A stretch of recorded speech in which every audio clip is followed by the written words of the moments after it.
जो किसान खेत में जहर नहीं डालते उनको 400% तक सब्सिडी दी जाती है सरकारों की तरफ से, ज़्यादा कीमत दे के खरीदती है। तो अपने देश में यूरोप और अमेरिका के किसानों को वो कहते हैं कि जहर मुक्त खेती करो, विष मुक्त खेती करो, खेत में जहर मत डालो और ज़्यादा पैसा ले लो सरकार से। और वही देश की कंपनियां भारत में आकर उल्टा काम करती हैं, जहर युक्त खेती कराती हैं, विष युक्त खेती कराती हैं और हमारे खेतों की धमनियों में, हमारी धरती माता की धमनियों में इतना जहर डलवा दिया है कि आपके खून में, मेरे खून में, भारतवासियों के खून में ये जहर आने लगा है। हमारे देश में कई वैज्ञानिक संस्थाओं ने तो यहाँ तक रिसर्च करके बताया है कि माताओं के दूध में अभी एंडोसल्फान पाया गया है, माताओं के दूध में एल्डी कार्ब पाया गया, माताओं के दूध में लिंडेन निकला है, माताएं अपने नौनिहाल बच्चों को जो दूध पिलाती हैं उसमें ये जहर पाया गया है। आप सोचिए कि ये जहर कितने बड़े पैमाने पर, कितने बड़े स्तर पर हमारे देश के लोगों के स्वास्थ्य के साथ खिलवाड़ कर रहा है। बहुत बड़ा मौत का व्यापार ये हो रहा है। और भारत जैसे देश में जितना ये पैदा कर रहे हैं और खेतों में डलवा रहे हैं, भारत जैसे गरीब देशों के बारे में मैंने जब आंकड़े निकालने की कोशिश की तो भारत जैसे दुनिया के 150 देशों में हर साल करीब 20 लाख मीट्रिक टन ये जहर पैदा करके खेतों में डलवा दिया जाता है। और उन सभी देशों में यही बुरा हाल हो रहा है। सभी गरीब देशों में कैंसर के मरीज बढ़ रहे हैं, सभी गरीब देशों में ये जहर लोगों के खून में बढ़ रहा है और सभी गरीब देशों को ये तकलीफ पैदा करा रहा है। तो आप बोलेंगे क्या करना चाहिए? इसका कोई विकल्प हमें ढूंढना पड़ेगा, इसका कोई रास्ता हमें खोजना पड़ेगा। ये मौत के व्यापार को इस तरह की हम खुली छूट नहीं दे सकते। और इसका सबसे अच्छा विकल्प है, आप जैसे चिकित्सक, आप जैसे डॉक्टर अगर जागरूक हो जाएं तो बहुत बड़ी बात बन सकती है इस देश में, दुनिया में भी वो क्रांति की तरह से फैल सकती है। अर्थशास्त्र में एक सामान्य सिद्धांत है कि डिमांड पहले होती है, सप्लाई उसके पीछे पीछे आती है। आप सब चिकित्सक बंधु अगर चाहें तो सारे देश में जैविक अनाज के लिए, बहुत अच्छे अनाज के लिए, विषमुक्त अनाज के लिए, जहरमुक्त अनाज के लिए एक वातावरण निर्माण कर सकते हैं। आप इस देश में एक डिमांड खड़ी कर सकते हैं और उस डिमांड को भरने के लिए फिर किसानों को मजबूर होकर गाय के गोबर से, भैंस के गोबर से, बैल के गोबर से विषमुक्त खेती करनी पड़ेगी, जहर मुक्त खेती करनी पड़ेगी। फिर उनका बिकना शुरू होगा, फिर धीरे धीरे इन कंपनियों के बाजार खत्म होंगे और इनका जो षड्यंत्र और साजिश चल रहा है भारत में, ये पूरी तरह से हम नाकामयाब बना पाएंगे और इसको ख़त्म कर पाएंगे। यही एक रास्ता है, दूसरा कोई रास्ता नहीं। और आपसे इस रास्ते पर चलने की अपेक्षा इसलिए की जाती है कि आप इसको अच्छे से समझ सकते हैं और किसी को समझा सकते हैं।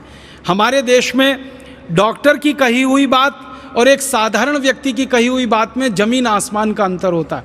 जब कोई मरीज किसी डॉक्टर के मुंह से कुछ सुन लेता है तो वो कहता है ये डॉक्टर ने कहा है, और उसके लिए डॉक्टर भगवान का प्रतिरूप है, वो इससे कम पर बात नहीं करता है। मैंने देखा है बहुत सारे मरीजों को, वो आपका प्रिस्क्रिप्शन लिखा हुआ स्लिप लेके किसी दुकान पर जाते हैं, केमिस्ट के पास, और मैंने देखा वो झगड़ा करते हैं केमिस्ट से। झगड़ा किस बात का होता है? केमिस्ट कहता है कि डॉक्टर साहब ने ये जो दवा लिखी है ये तो है नहीं मेरे पास, ऐसी ही बहुत अच्छी दूसरी दवा है। वो झगड़ा करता है, नहीं नहीं मुझे वो नहीं चाहिए, यही चाहिए जो डॉक्टर ने लिखी है। और वो समझाते समझाते केमिस्ट परेशान होता है कि भैया एक ही दवा के ये दो नाम हैं। वो मानता ही नहीं है, डॉक्टर ने लिखी है इसलिए मुझे तो यही चाहिए, क्योंकि उसका भरोसा है आप पर, क्योंकि विश्वास है आप पर। आपके ऊपर जो मरीजों का ये भरोसा और विश्वास है, इसका सदुपयोग करते हुए आप इस बड़े मौत के व्यापार को बंद कराने में बहुत बड़े सहायक हो सकते हैं। जब आप मरीजों को ये कहना शुरू कर देंगे कि देखो भाई, तुम्हारी बीमारी ठीक करने के लिए दवा तो मैं दे रहा हूँ, लेकिन इस दवा से ज़्यादा भी तुम्हें दूसरे काम करने पड़ेंगे, तो वो पूछेगा क्या करूँ?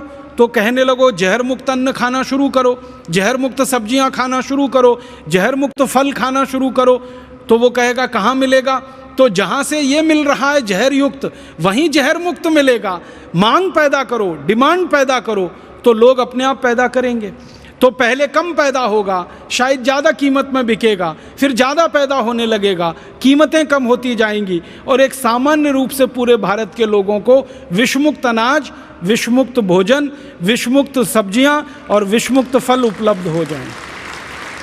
एक तरफ इन कंपनियों का बाजार भी खत्म हो जाएगा, उनकी ताकत भी कमज़ोर हो जाएगी, और दूसरी तरफ हमारे लोगों को कैंसर जैसी गंभीर बीमारियों से बचने का रास्ता भी खुल जाएगा।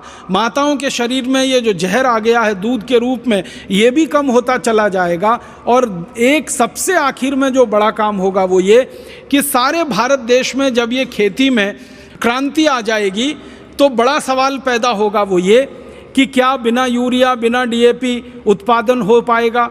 क्योंकि हमारे देश में ये जहर बेचने वाली कंपनियों ने एक कुतर्क फैला रखा है कि यूरिया डीएपी के बिना तो उत्पादन हो ही नहीं सकता। मैं आपको विनम्रतापूर्वक एक जानकारी देना चाहता हूँ। इस भारत देश में बहुत सारे जागरूक किसान पिछले 15 सालों में ऐसे निकले हैं जिन्होंने अपने खेत में यूरिया डीएपी डालना बंद कर दिया, जिन्होंने एंडोसल्फान, मेलाथियान, पैराथियान डालना बंद कर दिया, जिन्होंने लिंडेन, एलडी कार्ब जैसे खतरनाक जहर डालना बंद कर दिया। ऐसे हज़ारों किसान हैं और उनकी करीब 20 लाख एकड़ ज़मीन पर बिना यूरिया, बिना डीएपी अनाज पैदा हो रहा है, बिना किसी जहर के, बिना किसी कीटनाशक और जंतुनाशक के सब्जियां पैदा हो रही हैं, फल पैदा हो रहे हैं। 20 लाख एकड़ में खेती भारत में हो रही है।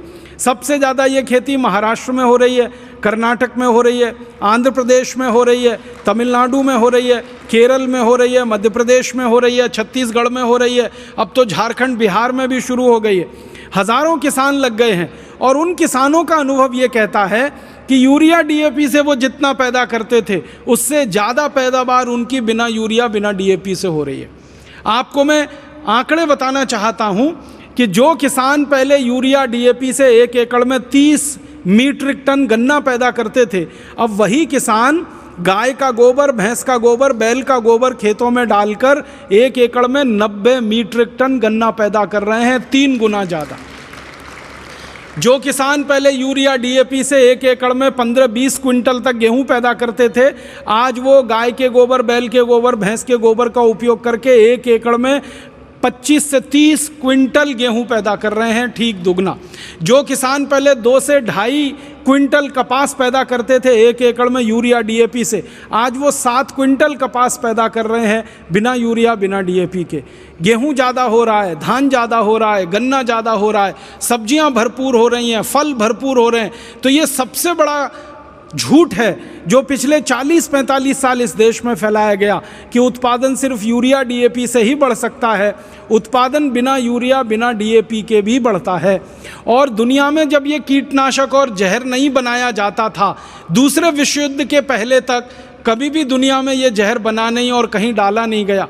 ये तो सेकेंड वर्ल्ड वॉर में हुआ कि ये जहर का उत्पादन शुरू हुआ, क्योंकि 1945 में जब दूसरा विश्व युद्ध ख़त्म हो गया तो यूरोप की बहुत सारी कंपनियों के सामने ये संकट खड़ा हो गया कि वो बनाएं क्या, क्योंकि उन कंपनियों में जहरीले रासायनिक हथियार बनाए जाते थे और वो हथियार विश्व युद्ध में इस्तेमाल होते थे। तो जब तक विश्व युद्ध चला तब तक हथियार बिकते रहे। जब विश्व युद्ध खत्म हो गया तो हथियार बेचने का रास्ता बंद हो गया। तो हज़ारों यूरोप की और अमेरिका की कंपनियों के सामने संकट खड़ा हो गया कि वो उत्पादन क्या करें। तो फिर उन कंपनियों ने रास्ता निकाला कि जिन कारखानों में हथियारों का उत्पादन होता है उन्हीं कारखानों में जहरीले रासायनिक चीज़ों का उत्पादन करके urea, DAP, aldicarb, lindane के नाम पर दुनिया भर में बेचा जाए।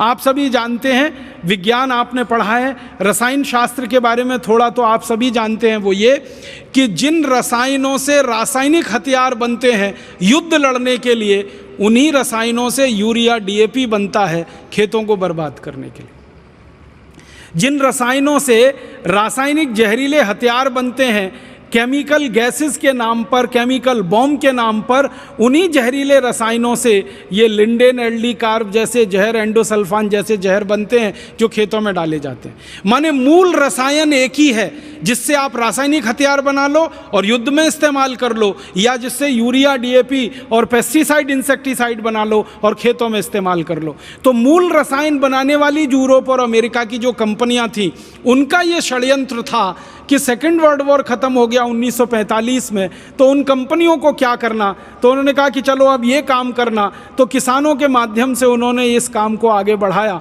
और सबको मूर्ख बनाकर और झूठ बोलकर सारी दुनिया में ये मौत का व्यापार फैलाया। अब हमको ये बात अगर समझ में आ गई है तो हम इस मौत के व्यापार को बंद कराएं, और इस मौत के व्यापार को पहले अपनी धरती से बंद कराएं, फिर अपने पड़ोसी देशों की धरती से बंद कराएं, और फिर